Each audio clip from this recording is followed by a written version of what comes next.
everyone. Welcome back to another episode of Making a Difference in Mental Health. I'm Danielle. I'm Wendy. And today's episode is about safety, security, and security awareness in public schools.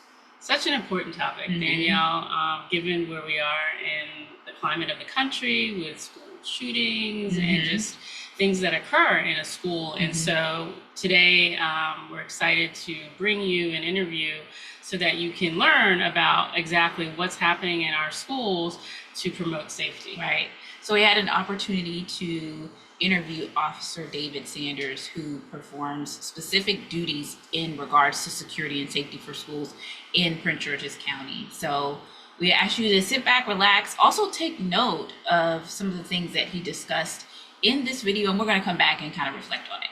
See you soon. So Officer Sanders, thank you so much for appearing on our podcast today. I personally am really excited to have this interview and to talk about school safety and security. Thank you for having me. Glad to be here. Yeah, we've been working on this for a while, right, Danielle? So we are very privileged to be in your presence and talk about something that's just so important to everyone. Parents, teachers, students, school safety, everything that's going on in schools in terms of drug use and violence and mass shootings. So it's a really hot topic. So I'm glad we could bring it to our audience. Thank you so much for being here. So what we're going to do is get started. Can you introduce yourself to our audience and give us a history about your experience in the field of criminal justice, safety, and security? Good morning. My name is David Sanders. I am a security assistant for Prince George's County Public School System. I'm currently in my 18th and a half year in the public school system. I served 10 years with the Metropolitan Police Department. And altogether, I've been doing law enforcement for approximately 28 and a half years. Wow. It's amazing. That is his, we got the right one today. I know, right? We got the expert today. We got the expert. So, Officer Sanders, you said you were a security assistant. Yes, ma'am. Can you describe or tell the difference between that and an SRO for our audience? I think a lot of people, parents, are familiar with the term SRO. What does that really mean, and how's that different from your position here? SRO in the school system is an assigned police officer who's assigned to the school to handle the matters of locking up any type of detaining someone in the school system, mostly in high school levels. There's not too many SROs in middle schools or elementary schools.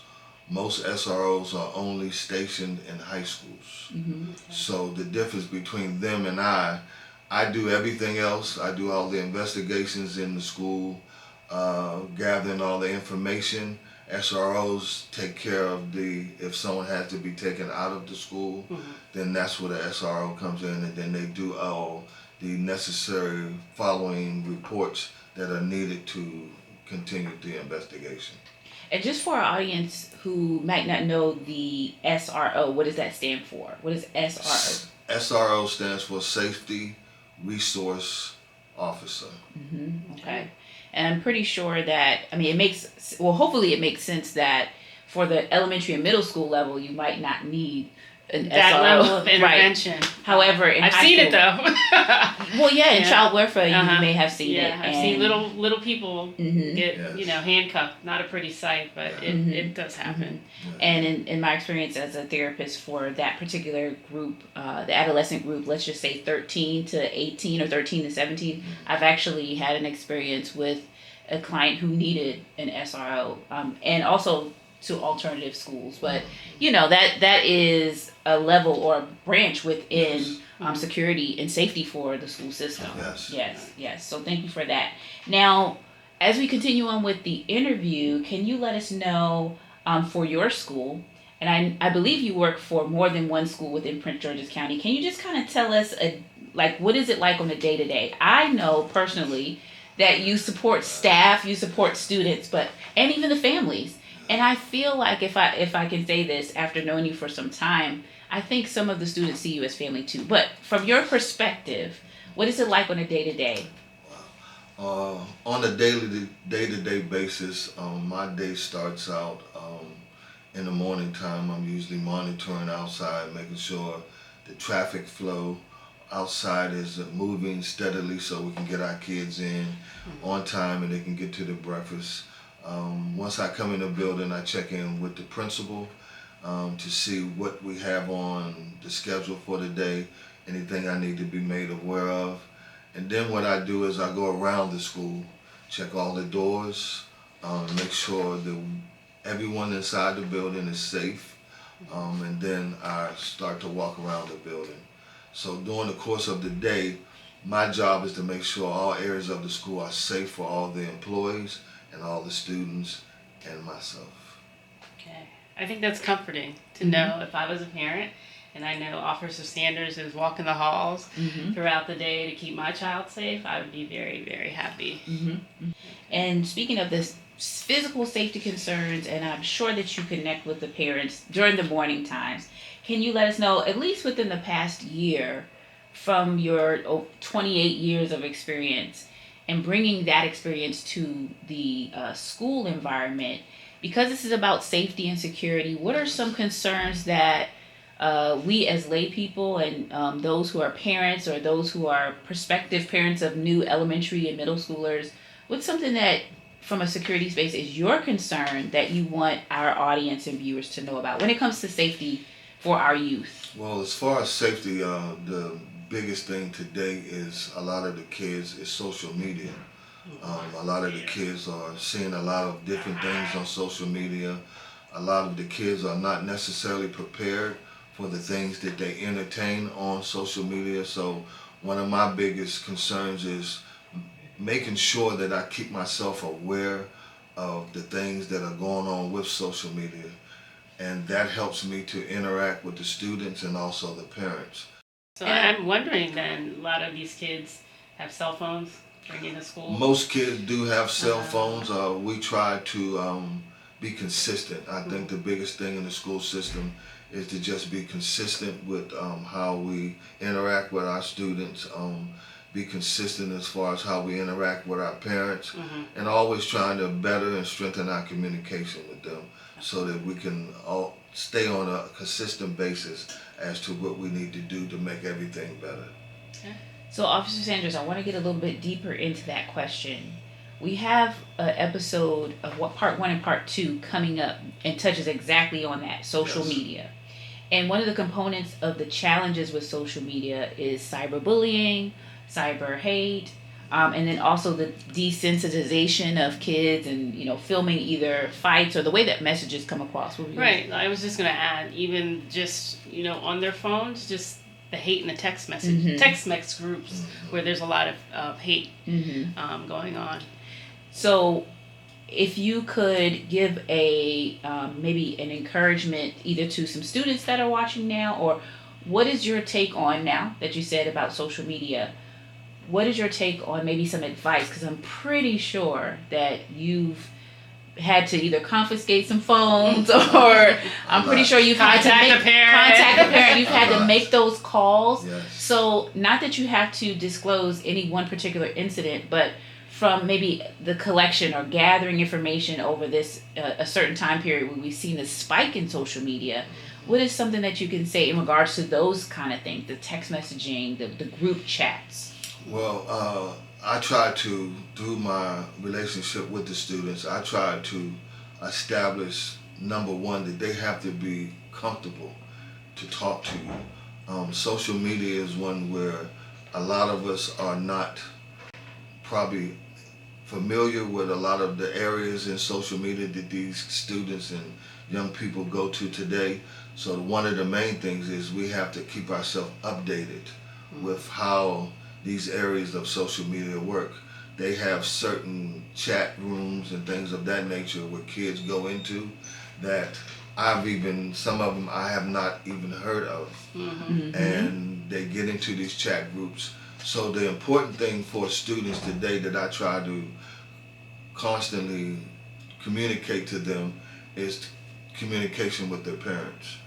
Getting into chat rooms, making them aware that once they get into these chat conversations with other people, that these things are out there and there's always people who are either hacking into these conversations just to be able to get an upper hand on getting the attention of these young people. So what I try to do is stay consistent in letting these, making them very aware of all areas of how being in these chats can affect them, and how these chat conversations can be detrimental to them if they're not done in the proper manner. Not all chats that these young students get in are bad chat conversations. Right. So I try to always be consistent in encouraging these young people, first and foremost, if they ever get into chat rooms, chat conversations with other people, other students, and they're not comfortable, then get out of them and then have a conversation with your parents immediately. A lot of the students stay in them for peer pressure. A lot of them get in to try to be cool because certain other students that they are familiar with are in these chat rooms. So they like to try to really be in these chat rooms just to be popular, and a lot of times they get into them and they're not understanding the ramifications of some of the things that are being said and done within these chat conversations. Right. Some of these chat rooms, they're not kids, they're adults. A whole lot of Yeah. but that's one of the things we have to be consistent about, is making sure that these students and young people are very aware that all people inside these chats are not the same age as they are. Right. A lot of them are adults who are just making themselves, they're making themselves appear as though they're just like the students. They're predators. Yes. And see, we know about that from either child welfare, and then also on the end of therapy, where we're receiving clients after the fact of an investigation, or after a fact of something occurring at a school, where there might have been, but actually where the security within the school might have taken effect, and then it does a domino effect of an investigation, and then after which there's the support, there's the resource for and it. that's they come to us. I also think it's a challenge for parents, because some parents are very in tune to what you were speaking about, Officer Sanders, about communication with their kids and knowing where they're going on their social media, but then kids are savvy. They can get around it. Very.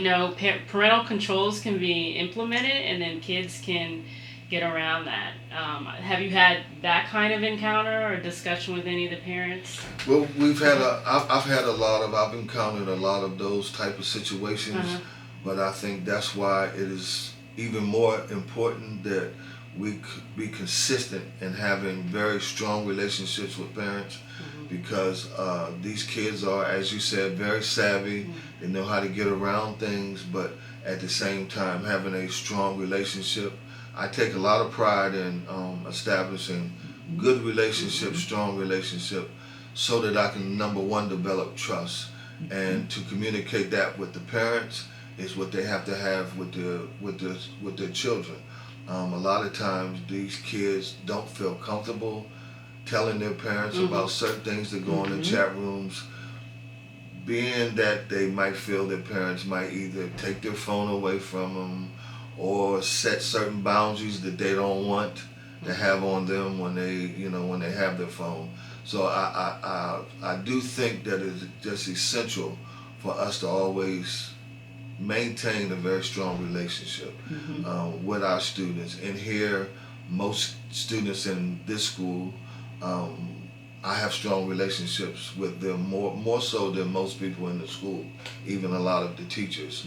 Right. They feel comfortable because I listen and I allow them to talk, and I try to communicate that to their parents. Whenever we have interactions, I try to make sure the parents understand that it's very important to be aware and allow your child to have a conversation with you and feel comfortable that they can trust going to mom and dad with any situation they may have encountered during the course of their day.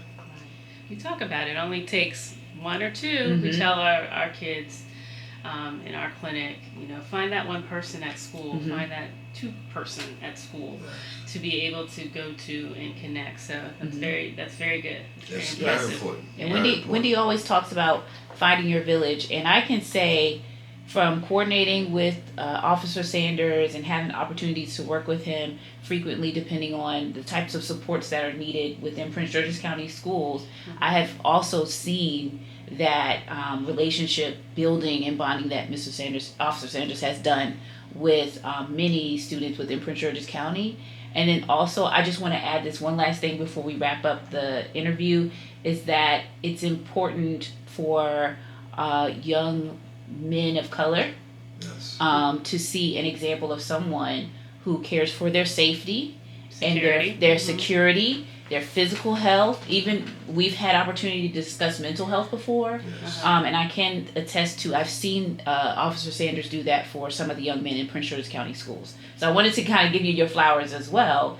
Thank you. And would you happen to have anything else to say specifically about that, being a representation of a man of color for young men of color within Prince George's County schools? Well, I try to really give back to these young people in the way that it's been given to me.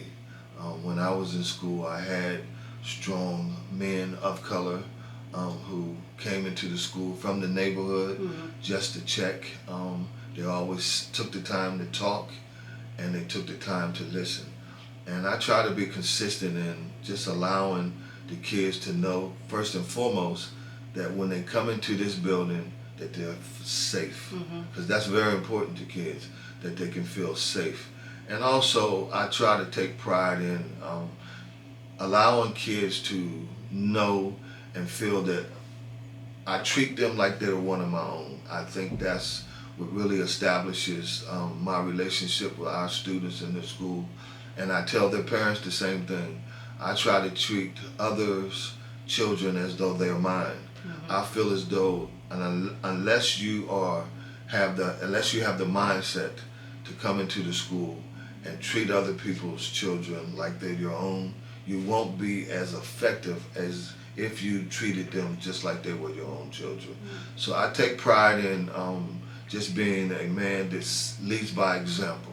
I try to always show the kids in our school that you have to take pride in who you are, be proud of who you are, and when there are areas that you're not comfortable with, because a lot of kids in the school system today, they don't feel comfortable talking to people about various things that they go through. So I try to make sure that they are comfortable and be consistent about it. I say that, and you'll hear me say that a lot. I think that's a key word that we have to get better at, is being consistent with our children, being consistent with our communication with them, and the communication with their parents. Because in order to be effective and make everything work, we all have to work together, and that's what ability is. Absolutely. You are speaking my language. I love the word safe. You know how much I talk about safety because I have the child welfare background. So even in the space of mental health is what Danielle and I do. Safety is everything, to create a safe space for a child to be able to absorb and use the services that we can offer. And leading by example, what better time to do it is with young people, elementary school, middle school. And if I may add, I always try to also gather information and keep myself very up to date on Educated. certain areas that I might not be aware of. When it comes to mental health, it's been an area that I believe, to be very truthful about, we need more education in. We need to educate the school, the parents, the students, the staff. We are not up to date as I feel we should be, based on situations that happen and how we handle them. A lot of situations since I've been here and been able to have a relationship with Miss Young. I go to Miss Young and we have a counselor in the school, and I sit down and I ask questions and I listen, so that when I'm talking to students, I'm able to be more effective in helping them to understand that they have someone sitting in front of them that does care about them. Because a lot of times children really feel as though nobody cares, Right. nobody's listening, and that's very important. Just as much as we as adults want people to listen to us, so do our children. Social media has really, changed the landscape for us in terms of dealing with mental health, but that specifically is what our podcast is all about. Mm-hmm. We're here to educate our audience, give information, Yes. talk about mental health, talk about the importance of it, destigmatize it so that people, who need help can get help and feel trusted and respected, from kids to adults. So we appreciate you, Officer Sanders, Thank for you so everything much. that you've done. It's been a pleasure being a part of your podcast. Anything else, Danielle? The only thing, Officer Sanders, left, is there a resource, a hotline, or is there anything in regards to keeping the schools safe that you want our audience to know, parents to know, students to know? Well, I believe we have a saying in the school system that if you see something, say something. And I think that is very important, that we have to develop, as I said earlier, a continued strong relationship in the area of communication. A lot of times we don't see the effectiveness of just communicating, because you never know who's in your presence, who has the information and the knowledge that you need to get to these young people. These young people today, a lot of things are going on. You have a lot of peer pressure of drugs, alcohol. A lot of the kids are vaping these days, and they don't understand the ramifications of what it does to them, their health. And I try to tell the students that a lot of the things that they do, don't forget that it does not just affect you. It affects you and your family, your school, and all your peers. Mm-hmm. So it is to your advantage to make good and wise decisions while you're in school. All right.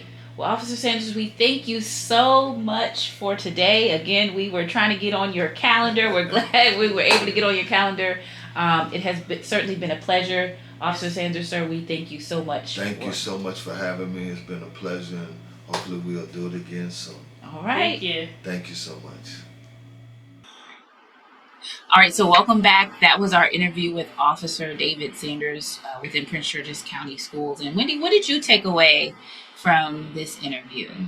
So I think the most important thing, well, not the most important thing, but I think the thing that people don't realize is the type of people that are assigned to schools to ensure safety and protection of the students and staff as well. So Officer Sanders is a security assistant, and most people are familiar with SROs, which are safety resource officers, which really are police officers that are assigned to schools. So he just gave us like a breakdown of the difference and, what he's able to do versus what an SRO can do. And really what I got from that conversation is the SROs, since that person is an active police officer, can, handcuff, charge an individual for nefarious activity at school if need be. So I thought that was important to know, that parents know the difference between those two jobs. Yeah.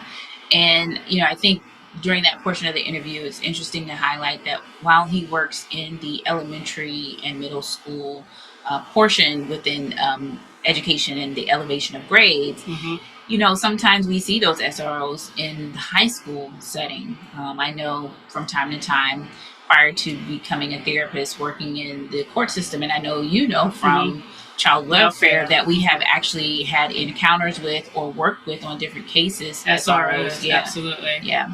Another thing that I took away, because I've been able to work with Officer Sanders for at least a year, within a year's time, is that he does actually really care for the students.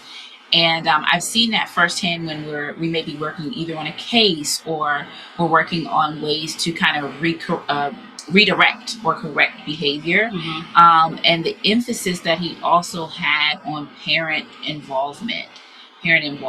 Right. The necessity to communicate. He really, from that interview, takes pride in building trust, communicating not only with the students, but also gaining the trust of the parents and communicating with them. Right.